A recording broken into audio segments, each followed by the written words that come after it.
मी पूर्व कार्यकर्ता भूमिका आणि जबाबदारी या विषयाची मांडणी करण्यासाठी विद्यार्थी परिषदेचे पूर्व प्रदेश संघटन मंत्री श्री रत्नाकर पाटील यांना मी आमंत्रित करते. माननीय रत्नाकरजी.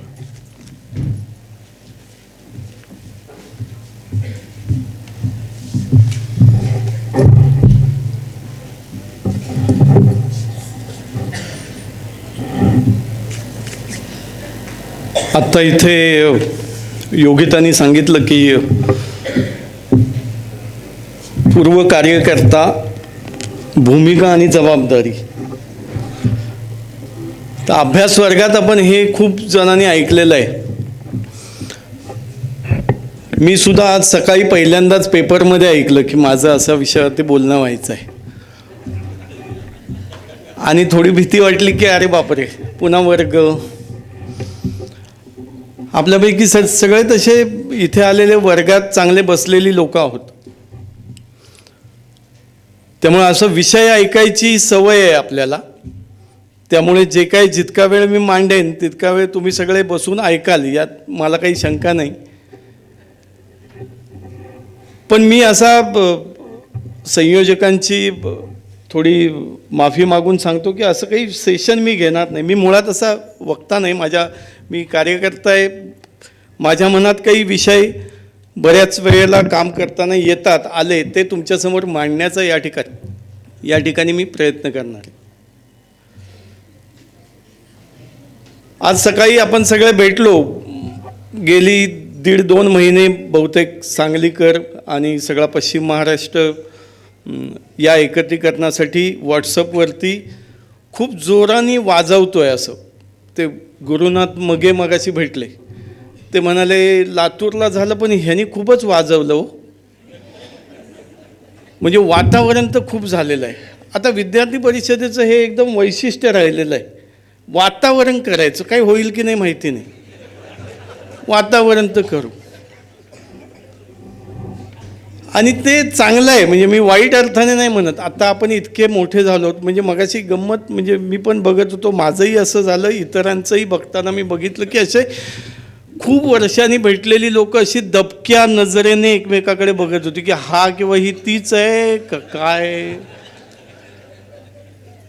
म्हणजे सगळंच वाढलं आहे. विद्यार्थी परिषदेचं काम किती वाढलं आता देवदत्तजींनी सांगितलं, त्याच्या बहुतेक पटीने आपण पण असे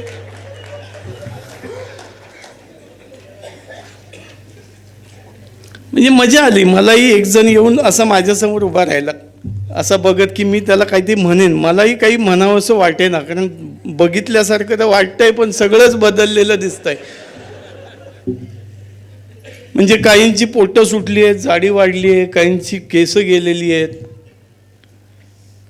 पण या सगळ्यामध्ये एक जो भाव आहे ना, विद्यार्थी परिषद जिंदाबाद म्हणण्याचा बाहेर सुद्धा, म्हणजे आम्ही बोलता बोलता असं म्हटलं की आपल्या सगळ्यांमध्ये आता इथे खूप लोक अशी आहेत की ज्यांची मुलं किंवा नातवं सुद्धा बहुतेक आता विद्यार्थी परिषदेत काम करतायत.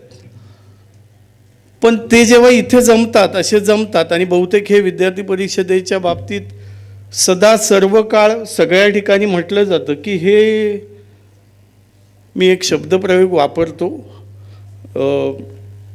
असंसदीय आहे, की हे साले सगळे जमतात ना तर ते एकत्रच होतात सगळे. विद्यार्थी परिषदवाल्यांना कळतच नाही वय वाढली आहेच. त्यामुळे अशा वय वाढलेल्या लोकांसमोर कार्यकर्त्याची भूमिका वगैरे मांडायची म्हणजे कठीणच आहे. आपण इथे कशाला आलो असं मलाही वाटलं. मी येणार होतो कारण पुस्तकाचं पुण्यात 2 दिवस प्रदर्शन होतं आणि त्याला जोडूनच हे होतं. आणि त्यानिमित्ताने खूप वर्षापूर्वी 20-25 वर्ष झाली या ठिकाणी प्रवास करून, तर त्यानिमित्ताने सगळे भेटल्यानंतर बरं वाटतं. आपलं कसं चाललंय यापेक्षाही इतरांचं कसं चाललंय हे बघण्यात आपल्याला तशीही माणूस म्हणून खूप उत्सुकता असते नेहमीच. कार्यकर्ता म्हणून ती अधिक असते. त्यामुळे त्या निमित्ताने आपण जाऊया म्हणून मी सुद्धा आलो. कदाचित आपल्यापैकी खूप लोक अशासाठी आले असतील. अशा ठिकाणी येताना या संमेलनाचं वैशिष्ट्य गायकवाड सरांनी प्रास्ताविकात सांगितलं की मला असं वाटतं महाराष्ट्रामध्ये माझा हा चौथा कार्यक्रम आहे. चौथ्या कार्यक्रमाला मी आलेलो आहे. या चारही कार्यक्रमाच्या ठिकाणी खूप लोक भेटली, जुने भेटले. जुने म्हणण्यापेक्षाही स्थायी कार्यकर्ते. जुना कार्यकर्ता म्हणजे तो आता नाही आहे, बहुतेक जुना होता कार्यकर्ता असं वाटतं. त्यामुळे असे खूप स्थायी कार्यकर्ते भेटले, बरं वाटलं. पण सगळ्यात महत्त्वाचं या कार्यक्रमाचं वैशिष्ट्य असं आहे, या कार्यक्रमाचं किंवा यासारख्या झालेल्या सगळ्या कार्यक्रमाचं, की ते आपण जमलो आहोत ना, ते यशवंत नावाच्या एका माणसाने केलेल्या कामाचा सुगंध आजही तेवढाच दरवळत राहिला आहे, हे पुन्हा एकदा अनुभवण्यासाठी मला असं वाटतं. इथे काही लोक मगाशी भेटले, माधवदादा, भारतीताई, विद्यानंदजी, श्यामजी, नरूभाऊ, जे खूप सुदैवी आहेत की त्यांनी बहुतेक यशवंतरावांबरोबर काम केलं आहे. पण मला त्यांना असं सांगायचं आहे की श्यामजी, तुमच्यापेक्षा ना आम्ही खूप जास्त, ज्याला म्हणू की सुदैवी आहोत की आम्ही यशवंतरावांबरोबर काम नाही केलं. पण मला असं वाटतं की तुम्ही काम केलेलं असताना, म्हणजे मला नेहमी असं वाटतं की अगरबत्ती लावलेली आहे तर त्याचा सुगंध येतोच, कारण ती लावलेली आहे, ती दिसते. पण अगरबत्ती लावलेली नसताना सुद्धा जेव्हा सुगंध यायला लागतो ना, तेव्हा ती अगरबत्तीचं महत्त्व काय हे कळतं. आणि मला असं वाटतं यशवंतराव आम्ही बघितले नाहीत, पण यशवंतराव आम्हाला वेगवेगळ्या ठिकाणी दिसले. असे माझा परिचय करून देताना त्यांनी सांगितलं 1988 साली मी कामात आलो मुंबईमध्ये. मी मुंबईचा कार्यकर्ता मूलतः, म्हणजे तिथे काम करायचो. आणि 88 साली राष्ट्रीय अधिवेशन मुंबईत होतं, चेंबूर हायस्कूलला. आणि आमच्या विभागाकडे, मी ईशान्य मुंबई नावाचा विभाग होता, त्या विभागात काम करायचो. आणि त्याच्याकडे भोजनाची जबाबदारी होती त्या विभागाकडे. आणि असे नवीन कार्यकर्ते होतो इथे. आता नवीन कार्यकर्ते काही असतील तर ते नेहमी उत्साही असतात. बघा, आपण जुने झालो तरी उत्साही असतो, पण त्यात एक मॅच्युअर्डपणा असतो. नवीन लोकांमध्ये कसं एकदा आपल्याकडे जी जबाबदारी दिली आहे ती कशी एकदम व्यवस्थित पार पाडू, असा एक उत्साह असायचा. तोच आमच्यामध्येही होता. पहिला दिवस संध्याकाळी उद्घाटन झालं, दुसऱ्या दिवशी दुपारी एक कार्यक्रम होता. आणि भोजनाची व्यवस्था आमच्याकडे असल्यामुळे सकाळी नाश्ता, भोजन दुपारचं झालं. भोजनाची सूचना आली आणि तिथे स्टॉल लावलेले होते आणि त्याच्या रांगा लावायच्या, रांगा लावून जेवायचं. आम्ही भोजन व्यवस्थेत होतो, त्यामुळे उभे राहिलो होतो. कोण कोण येत आहे, रांगेत उभं राहत आहे की नाही. आम्हाला व्यवस्था प्रमुख जे कोणी होते त्यांनी सांगितलेलं होतं नीट झालं पाहिजे, राष्ट्रीय अधिवेशन आहे, अखिल भारतीय सगळे लोक येणार आहेत, संघाचे लोक येणार आहेत. आता आम्हाला खरंच सांगतो, मी काही संघाचं काम वगैरे केलेलं नव्हतं, त्यामुळे संघाचे लोक येणार आहेत म्हणजे कोणती येणार आहेत, कोणती महत्त्वाची आहेत, याच्या पलीकडे काही माहिती नाही. आणि एक गृहस्थ आले धावत धावत. काळासारखा चेहरा होता, काळा सावळा, झब्बा लेंगा घातलेला होता आणि त्यांना घाई होती काहीतरी. त्यांनी हिंदीत विचारलं की मैं भोजन ले सकता हूँ क्या बीच में. त्यांना काहीतरी काम होतं. ते भोजन विभागाचा ना, त्या विभागाचा प्रमुख मी होतो. मी एकदम कार्यकर्ता होतो असा, नाही लाईनीत या. आणि ते काय, हां जी ठीक आहे असं म्हणत ते रांगेत उभे राहिले. थोड्या वेळाने विनोद तावडे तेव्हा मुंबईचे संघटनमंत्री होते. तर विनोद असे आले, त्यांच्याबरोबर अजून एक कार्यकर्ते होते. ते म्हणाले भोजनाचं कोणतं. मी म्हटलं मी प्रमुख आहे. मी ते म्हटलं यांना लगेच भोजन द्या, यांची बैठक आहे. आता बैठक आहे ठीक आहे ना, तुम्हीच सांगितलं आधी रांगेत लावा.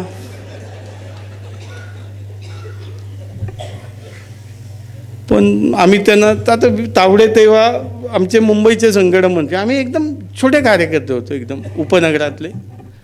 तर ते नाही विनोदजींनी सांगितलं आहे, तर त्यांना आम्ही विनंती केली की या. तर ते जे रांगेत उभे राहिलेले गृहस्थ होते ते म्हणाले नहीं ठीक है मैं करूँगा, लाईन में आके करूँगा. आणि मग त्यांनी रांगेत जेवण घेतलं. आम्ही बघत होतो ते सगळं, कारण आता ते 2 लोक ना आमच्या नजरेत आलेले होते. हे कोणते VIP आहेत. तर मग आम्ही त्यांचं भोजन वगैरे झालं, ते गेले बैठकीला, दुपार झाली, आम्ही पण जेवलो. आणि मग नंतर मग गप्पा असतात, टाकाटाक्या असतात कार्यक्रमात. म्हणजे आम्हाला काय, आम्ही अपेक्षित पण नव्हतो, त्यामुळे दुसरं काही कामच नव्हतं. मग सगळं झाल्यानंतर संध्याकाळी तावडे आले आमच्याकडे. ते म्हटलं अरे तुला काही कळतं का ते कोण होते, बैठक असते ना महत्त्वाची. तुम्ही म्हटलं अरे विनोदजी आम्हाला तर काय माहिती नाही कोण होते.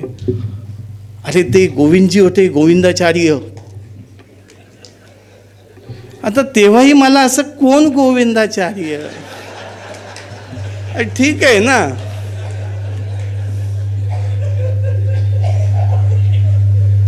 आणि मग नंतर कधीतरी इंडिया टुडेच्या फ्रंट पेजला त्या माणसाचा मी फोटो बघितला की अरे ह्या बाबाला आपण अडवलेला.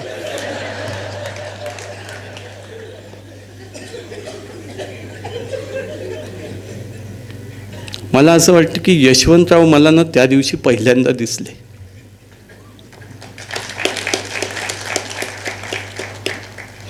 यशवंतराव हे विचार वगैरे नाही आहेत असं माझं मत आहे. विचारपेक्षा यशवंतराव ही कृती आहे. आपण कसं वागलं पाहिजे, आपण कसं बोललं पाहिजे, आपण कसं राहिलं पाहिजे.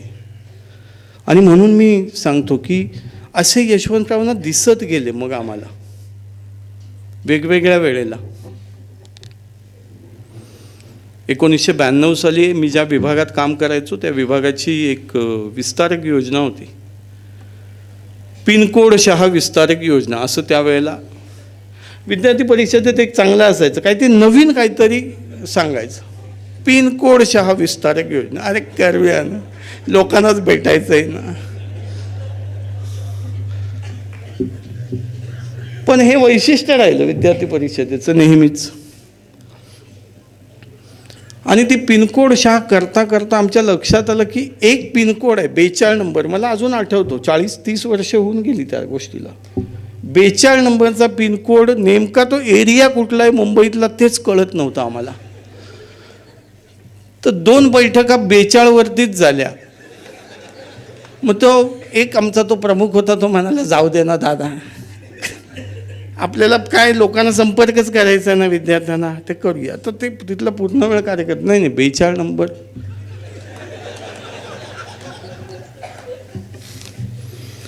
आणि मग तिसऱ्या बैठकीत 42 नंबर कुठला आहे पिनकोड हे कळलं. मला यशवंतराव तेव्हाही भेटले की जे काम करतो आहोत ना आपण ते किती मेटिक्युलसली, किती बारकाईने केलं पाहिजे हे तेव्हाही कळलं. आणि खरं म्हणजे अशा खूप गोष्टी कथा, खरं म्हणजे त्या गोष्टी कथा नाहीच आहेत. त्या जीवन जगण्याचे चांगले मार्ग काय असू शकतात. खूप पुस्तकं हल्ली निघतात, 36 मार्ग जीवन जगण्याचे, 450 गोष्टी मुलांना. मी पालकांमध्ये काम करतो, तर मुलांना सुधारण्याच्या 450 गोष्टी, पुस्तकं.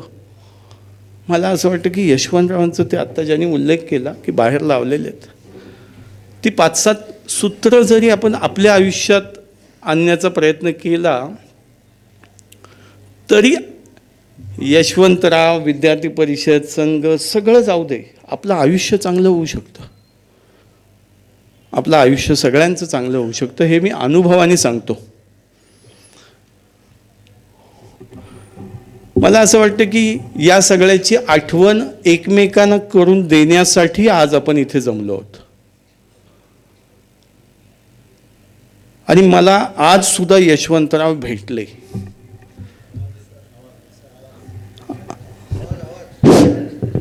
येतोय?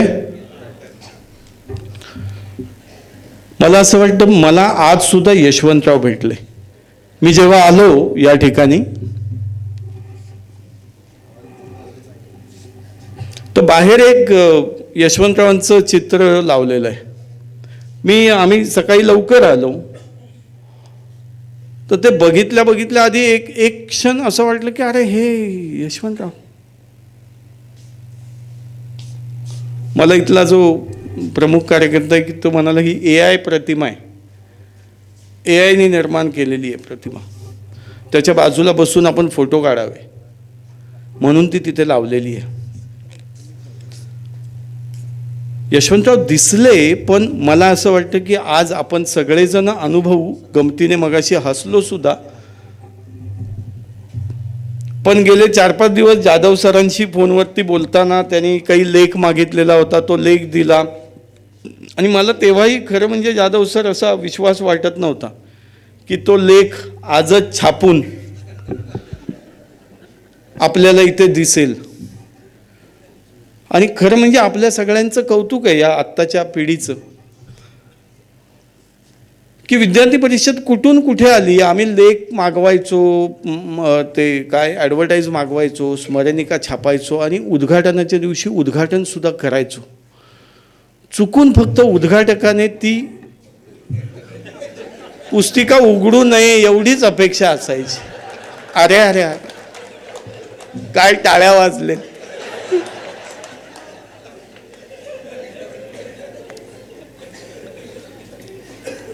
गमतीचा भाग सोडून द्या, पण विद्यार्थी परिषद कुठून कुठे आली आहे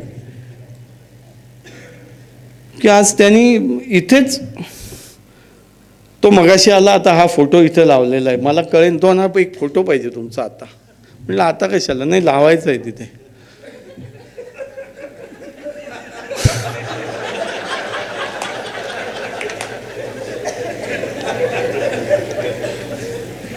मला असं वाटतं की विद्यार्थी परिषदेची बदलती भूमिका आता देवदत्तजींनी मांडली. कुठून कुठे प्रवास झाला. मी आठवत होतो त्यांचं भाषण, मी जेव्हा ऐकलं तेव्हा मी जेव्हा प्रदेश संघटन मंत्री थांबलो 2004 साली, तेव्हा किती आयाम होते हो. तर मला वाटतं या हातावर मोजण्या इतपतच होते. TSVP, KSVP, VSVP, बस असं काहीतरी. अजून किती आयाम झालेत. 70 लाख सदस्यता झाली आहे. विदेशात गेलेल्या लोकांचं, भारतातून गेलेल्या लोकांचं सुद्धा संघटन करतायत ती मंडळी. मला असं वाटतं विद्यार्थी परिषद खूप वाढलेली आहे आणि त्याची फार चिंता केली पाहिजे असं नाही. चिंता ते काम करणाऱ्या कार्यकर्त्यांच्या व्यवस्थेची करावी, कामाची करावी का. आहेत जाधव सर आहेत, देवदत्तजी आहेत, अजून काही लोक असतील ती चिंता आणि ते काम वाढवायला. विद्यार्थी परिषदेने आम्हाला काय दिलं असं जेव्हा मी माझाच विचार करतो, त्यांनी लेख मागितला तेव्हाही विचार केला. मला असं वाटलं की खूप, त्या लेखाला मी जीवनदृष्टी नाव दिलं की जगण्याचा एक मार्ग दिला विद्यार्थी परिषदेने. मला असं वाटतं की तो तर आहे, त्याच्यावरती बोलता येईल, पण विद्यार्थी परिषदेने अजून एक गोष्ट दिली आपल्याला सगळ्यांना, इथे बसलेल्या सगळ्यांना, की मोठा विचार करा, व्यापक विचार. आपल्या व्याख्येत सुद्धा लिहिलेलं आहे ते, राष्ट्रीय पुनर्निर्माणाच्या व्यापक संदर्भात. तो व्यापक संदर्भ बऱ्याच वेळेला आपल्याकडे आपण कार्यकर्ते करत असताना नेहमीच ना 370 कलम, काश्मीर, राम मंदिर याच्यात खूप वेळेला असायचं. आपण विद्यार्थी जरी असलो तरी बऱ्याच वेळेला आपल्याला बघा, आपले काही त्या वेळेची लोक म्हणायचे, तुझं काय काम आहे का रे, विद्यार्थी आहे ना, कशाला काश्मीर जम्मू, जिस काश्मीर को खून से सींचा आहे एवढूसच. पण काय आपल्या व्याख्येत लिहिलेलं आहे व्यापक विचार, तर ती चांगली गोष्ट आहे. पण कधी कधी मला आज असं वाटतं विद्यार्थी परिषद लौकिक अर्थाने थांबून, मलाही आता 20 वर्ष झाली, तर आज जेव्हा मी त्या व्यापक विचाराचा विचार करतो तेव्हा माझ्या लक्षात येतं की जो व्यापक विचार आपण तेव्हा करायचो ते सगळे विषय संपले हो, यांनी संपवले. काश्मीर संपला, 370 गरम संपलं. मुंबईत आम्ही होतो, तलवार निकली है म्यान से, मंदिर बनेगा शान से. मंदिर पण बनलं. मग आता आपण व्यापक विचार करायचा तो काय? आणि मग बऱ्याच वेळेला हे मी माझं मनोगत सांगतोय बरं का, आपण विचार करतो काय विद्यार्थी परिषदेचं चाललंय, हल्ली बरं नाही चाललं, सगळे BJPत जातात असं लोक पूर्वी बोलत होते. हल्ली आपण पण बोलायला लागलो कधी कधी. आता यातले दोन भाग असतात, कधी कधी त्याला घेतलेलं नसतं म्हणून तो बोलतो. अरे एवढं हसायला काय झालं?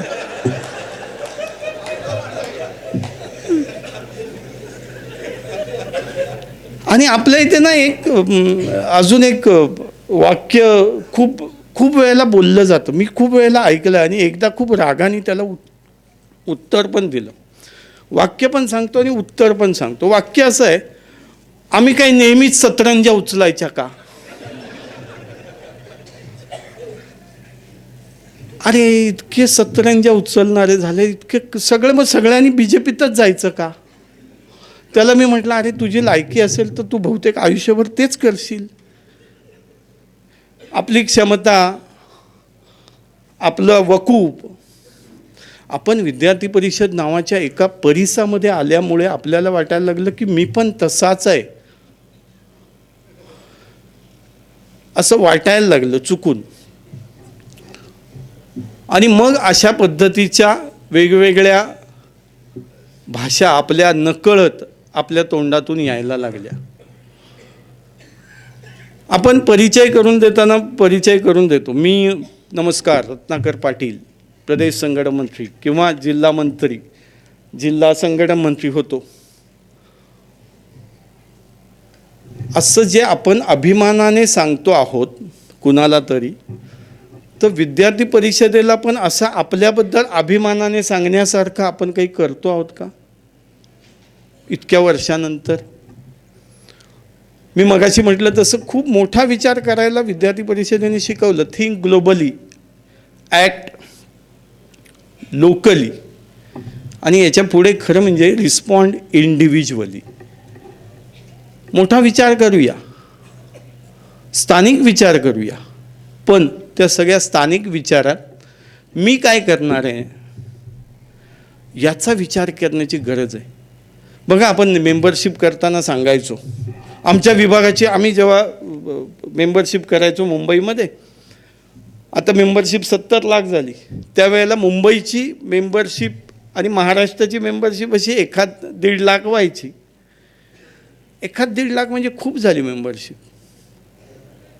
तेव्हा आम्ही आमच्या विभागाचं सांगायचो की आमच्या विभागात एवढी झाली. पण तेव्हा संघटन मंत्री विचारायचा आम्हाला की ते ठीक आहे विभागाचं सांगतो, तुझ्या कॉलेजला जातोस तिथे किती रे झाली? तू जिथे काम करतो, ज्या कॉलेजला जातो तिथे झाली आहे का? आपण व्यापकच सांगायचो, कुल मिला के, असं ते कुल मिला के बरोबर आहे, तुझं काय बाबा? मला असं वाटतं की आज आपण जे काही आहोत ना, ज्या वयाच्या टप्प्यावरती, ते माझं काय चाललंय. एक अजून गंमत, व्यापक विचाराची अजून एक गंमत आपण सगळ्यांनी अनुभवलेली असेलच. आपल्याला जसं इतरांचं बोलायला आवडतं, आता सत्ता आलेली आहे, हे आपल्या विचारधारेची लोक सत्तेत आलेली आहेत, आणि त्यामुळे आपल्याला कधीतरी, आता जसं श्यामजी इथे बसलेत, आता त्यांच्याबरोबर काम केलेल्या लोक त्यांना काय श्याम वगैरे म्हणतील, आपल्यासाठी ते श्यामजीच आहेत. मी मगाशी म्हटलं तसं विनोद तावडे म्हणजे ते आता अखिल भारतीय आहेत, तर आम्ही तेव्हा अरे विनोद, अरे दादा असंच म्हणायचो.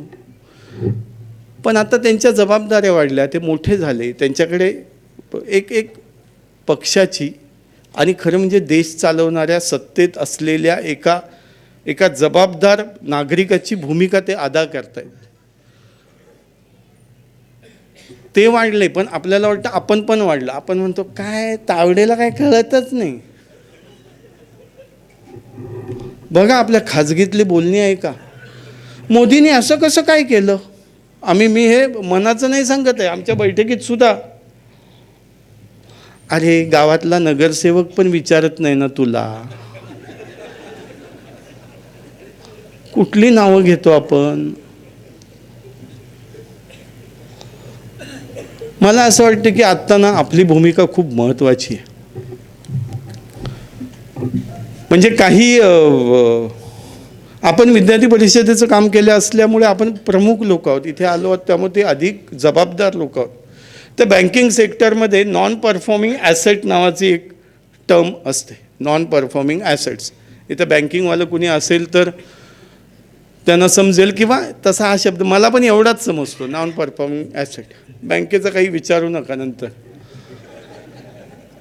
मला एवढंच कळलं आहे की ते खरं म्हणजे आपण सगळे त्या नॉन परफॉर्मिंग ॲसेटसारखे आहोत का. ॲसेट तर आहोतच आपण, विद्यार्थी परिषदेचं काम केलं आहे.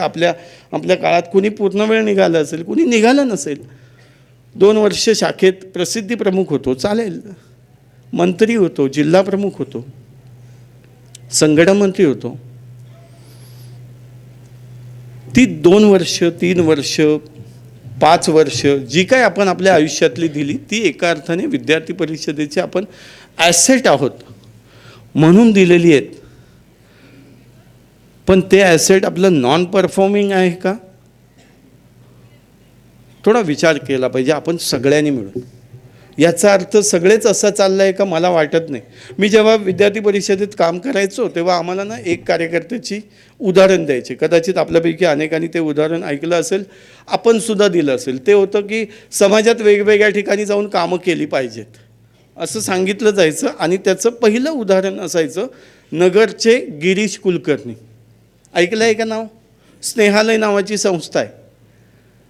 ती स्नेहालय, गिरीश कुलकर्णी आपले नगरचे कार्यकर्ते. आणि मग ते कसे जाताना वेश्यावस्तीतून जायचे, त्यांना ते सगळं भावलं आणि त्यांना असं वाटलं की यात आपण काम केलं. असं एकच उदाहरण आम्ही खूप वर्ष 2, 4, 5, 7 वर्ष आम्ही चालवायचो. मला असं वाटतं की आता परिस्थिती बदलली. आपल्या आजूबाजूला ना असे बरेच गिरीश कुलकर्णी जमलेले आहेत. त्यांच्याकडे पण बघितलं पाहिजे आपण सगळ्यांनी मिळून. मगाशी प्रास्ताविकात ज्याचा उल्लेख केला तो सदाशिव चव्हाण आज इथे आलेला आहे. नांदेडमध्ये काम करत असताना, पूर्ण वेळ असताना, खाली जी भिकारीन बाई 2-3 मुलांना घेऊन यायची आणि भीक मागायला लावायची, तेव्हा त्याला असं वाटलं की अरे आपण यात काहीतरी केलं पाहिजे. पूर्ण वेळ थांबल्यानंतर, मुंबईत आल्यानंतर त्याच्या लक्षात आलं की मुंबई ही असं ठिकाण आहे की जिथे जगातले सगळ्यात जास्त बेघर मुलं राहतात. त्यामुळे यांच्यासाठी काहीतरी केलं पाहिजे, यांना शिक्षणासाठी काहीतरी मदत केली पाहिजे. आणि त्यांनी एक संस्था सुरू केली. आज जवळपास 170 मुलं त्याच्यात शिकतात. 80 मुलं जवळजवळ तिथून पासआउट झालेली आहेत, काही चांगल्या कंपनीत काम करतात. रवी कर्वे आपण नाव ऐकलं असेल, सांगलीला सुद्धा येऊन गेलेत, रिटायर्ड झाले. TJSBचे CEO होते. रिटायरमेंट व्हायच्या आधी 2 वर्ष त्यांनी ठरवलं की मी करायचं काय, आता 2 वर्षांनी रिटायर्ड होणार आहे, मी काय करायचं. आणि मग त्यांनी ठरवलं की आरोग्य आणि शिक्षण या 2 विषयात काम करायचं. नाना पालकर स्मृती समितीचे 5 वर्ष कार्यवाह होते. खूप नाना पालकर समिती मोठी केली. आणि विद्यार्थी विकास योजना या योजनेच्या अंतर्गत महाराष्ट्रात गरजू मुलं जी आहेत, शिक्षण ज्यांच्याकडे आर्थिक अभावामुळे ती शिकू शकत नाहीत, अशा मुलांना आर्थिक मदत देतात. जवळजवळ यावर्षीसुद्धा 4 कोटीपेक्षा जास्त मदत त्यांनी मुलांना केली. असं आत्तापर्यंत 35 कोटी रुपये त्यांनी जमवून मुलांना दिले, समाजातून जमावले. प्रकाश साळसिंगीकर नावाचा भुसावळचा कार्यकर्ता आहे, वकील आहे. मुंबईमध्ये वकील करत असताना त्याच्या लक्षात आलं की खूप लोक बाहेर बसलेली असतात, त्यांना कोणी विचारत नाही, त्यांचे निकाल लागलेले नाहीत. आणि मग त्यांनी त्याच्या लक्षात आलं की अरे छोट्या छोट्या गोष्टी आहेत, या जर आपण पूर्ण केल्या तर त्यांचे निकाल लागतील. आणि त्यांनी दर्द से हमदर्द तक नावाची एक संस्था काढली आणि तो त्यांच्यासाठी काम करतोय. मी ज्या जिल्ह्यातून आता आलो आहे त्या जळगाव जिल्ह्यात रावेर तालुका एकदम टोकाचा तालुका, त्याच्यानंतर मध्य प्रदेश लागतो. तिथे एक निलेश पाटील नावाचा कार्यकर्ता राहतो. काही नाही, तालुक्यात काम करायचं, तालुक्यात छोट्याशा. त्यांनी यशवंत प्रतिष्ठान नावानी संस्था काढली 10 वर्षापूर्वी. शाळेच्या मुलांसाठी मराठीत शिकवतो, त्याची बायको. आणि आता यशवंत ब्लड बँक नावाने त्याला परमिशन मिळालं. यशवंतरावांच्या नावाची पहिली ब्लड बँक, म्हणजे काय योगायोग आहे बघा.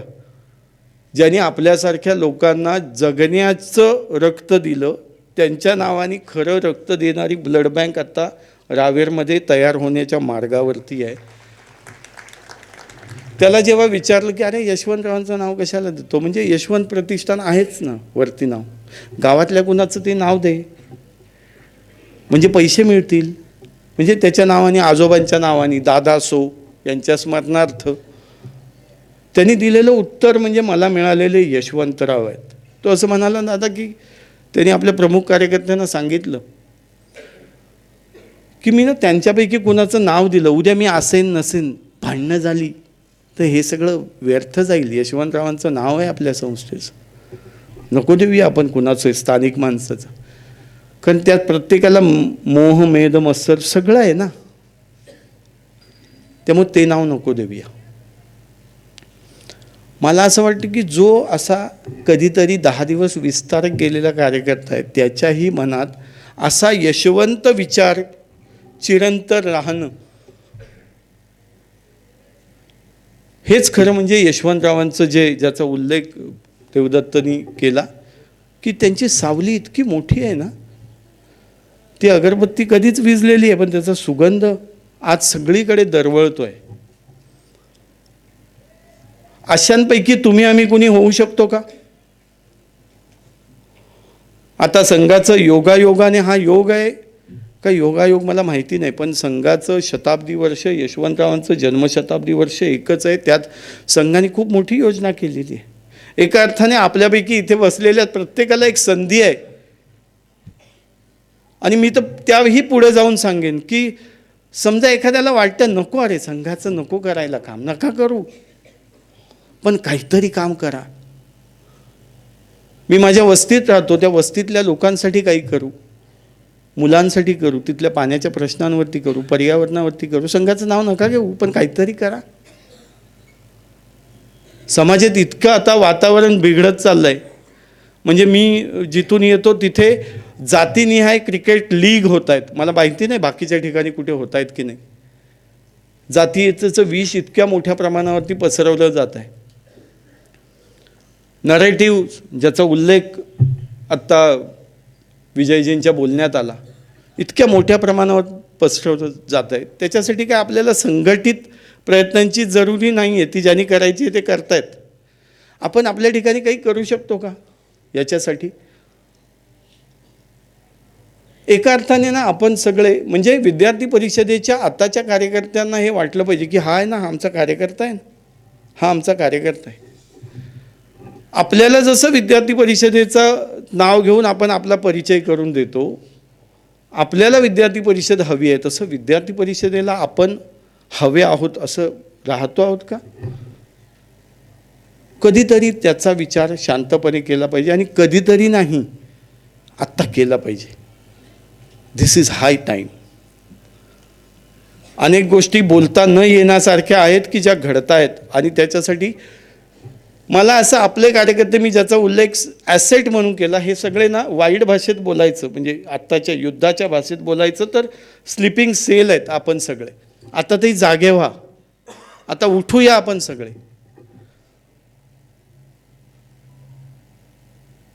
या सगळ्या समस्यांना म्हणजे त्या समस्यांची जंत्री मांडण्यासाठी मी काही इथे जमलेलो नाही, पण मला असं वाटतं की अरे असं काहीतरी केलं पाहिजे. मी ज्या संस्थेत काम करायचो तिथे मला असं वाटलं की अजून काहीतरी केलं पाहिजे. मला ते काम करताना लक्षात आलं की मुलांचे खूप मोठे प्रश्न आहेत, पालकांचे प्रश्न आहेत. मी ज्या जळगाव शहरात जिल्ह्यात काम करायचो तिथे 6 वर्षात 3,500 मुलं पळून जाताना आम्ही पकडली, 12 ते 14 वयातली. बाबांनी फोन नाही दिला, आईने मारलं म्हणून राग आला म्हणून पळून निघाली. 3,500 म्हणजे आठवड्याला 10 मुलं पळून जातात, जी आम्ही पकडली. आम्ही न पकडलेली अजून खूप असतील. इतके प्रश्न आहेत. प्रवीण इथे आलेले आहेत गुगे, बालकल्याण समितीचं काम करताना त्यांनी काय काय काम केलं, खूप चांगलं काम केलं त्यांनी. आपल्यापैकी किती लोकांना माहिती आहेत? मला असं वाटतं की अशा सगळ्या विचाराचा आणि विषयाचा ढांडोळा घ्यायला आपण खरं म्हणजे असं जमलेलो आहोत आज. गप्पा मस्ती मजा हे आहेच, तेच आपलं वैशिष्ट्य आहे खरं म्हणजे. हे सगळं कितीही सिरियसली ऐकलं तरी बाहेर जाऊन आपण हा हा हा हा हा सुरू होईलच. आणि तेच झालं पाहिजे, तीच आपली ताकद आहे. पण ते होत असताना आपल्याला काय करायचं आहे ही भूमिका जर आपण आपल्या मनात ठेवली तर अशा पद्धतीच्या यशवंतरावांच्या नावाने जर आपण एकत्रीकरण करत असू तर त्याचा उपयोग होईल असं मला वाटतं. एक गोष्ट सांगण्याचा मोह होतो, ती सांगतो आणि मी थांबतो. आपल्यापैकी अनेकांनी ऐकलेली आहे, सदाशिवराव सांगायचे ती गोष्ट की एका गावामध्ये जत्रा येते, एका छोट्या गावामध्ये जत्रा येते. खूप गर्दी होते पंचक्रोशीतली. आणि एका घरातली मुलं, तो बाबा असतो, तो त्या मुलांना घेऊन जाणार असतो. पहिल्यांदाच अशी जत्रा आल्यामुळे चुकण्याची भीती खूप जास्त असते. त्यामुळे तो मुलांना सांगतो की हे बघा, आपण सगळे जत्रेत जाणार आहोत, तिथे खूप घोडागाडी आहे, फिरतं चक्र आहे, फुगे आहेत, लॉलीपॉप आहे, ती म्हातारीची काय, अशा सगळ्या गोष्टींचे मोह आपल्याला होतील. त्यामुळे कदाचित आपण चुकू, वेगवेगळे राहू. तर एक लक्षात ठेवा, आपण चुकलो, हरवलो तरीसुद्धा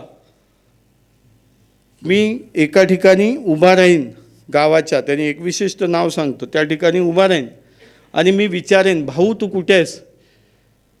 तर तुम्ही हात वरती करा फक्त की मी इथे. मला असं वाटतं की यशवंतराव जर आज खाली आले आणि त्यांनी आपल्याला विचारलं की भाऊ तू कुठे आहेस, तर पुढच्या काळात आपल्या सगळ्यांचे हात वरती येतील. भाऊ मी इथे आहे, इथे काम करतो.